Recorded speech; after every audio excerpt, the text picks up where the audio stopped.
Berjumpa kembali dalam program Bible Everyday. Hari ini kita akan melanjutkan terus pelajaran rohani kita, dan kita sudah tiba di Mazmur pasal 145.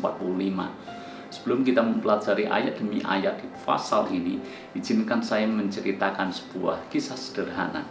Di rumah kami ada tanaman pohon kamboja, dan saya masih ingat bahwa pohon ini kami tanam memang bukan dari kecil, tetapi kami membelinya dan ukurannya sudah relatif cukup besar.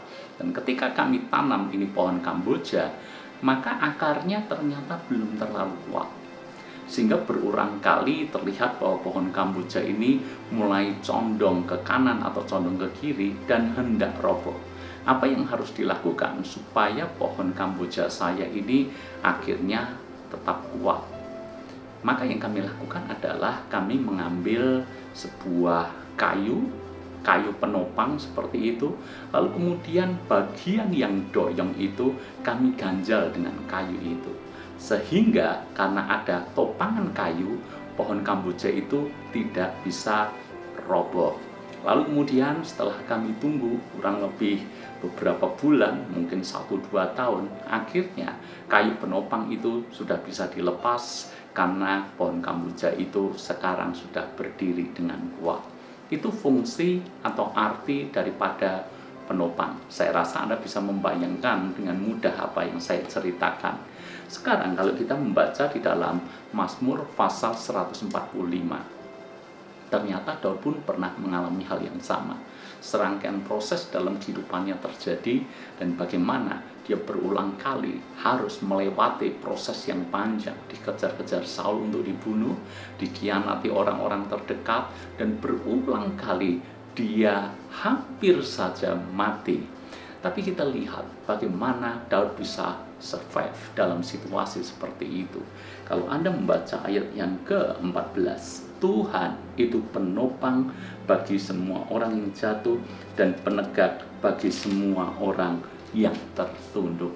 Daud sendiri mengatakan kalau dia kuat bukan karena dia kuat, dan menyadari bahwa dia kuat karena tangan Tuhan menopang dia.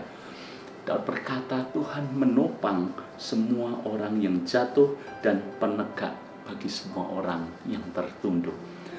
Daudlah menyadari bahwa ketika dia hendak jatuh, Tuhan menopang dia.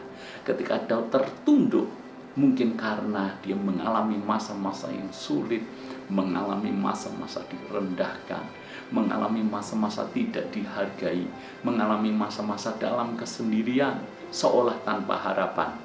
Lagi-lagi Tuhanlah yang menegakkan kepala dia. Jadi inilah yang membuat Daud bisa bertahan hingga akhirnya dia menjadi raja yang sangat berhasil.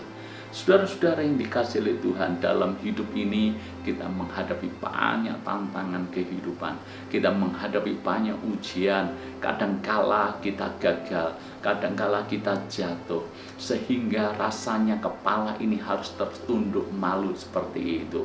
Orang-orang mungkin mulai meremehkan kita, orang-orang tidak menghargai kita. Tapi ingatlah, kita masih punya harapan, sebab Tuhan akan menegakkan kepala kita lagi, sebab Tuhan sesungguhnya menopang kita, sehingga seperti yang Alkitab katakan, orang benar bisa jatuh tetapi tidak akan pernah jatuh tergeletak. Sebab apa? Sebab tangan Tuhan menopangnya. Saudara-saudara, ayat ini indah sekali. Tuhan penopang bagi kita, sehingga tidak seharusnya kita menyerah, tidak seharusnya kita putus asa, tidak seharusnya kita kehilangan pengharapan.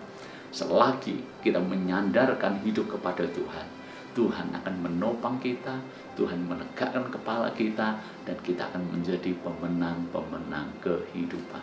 Tuhan memberkati.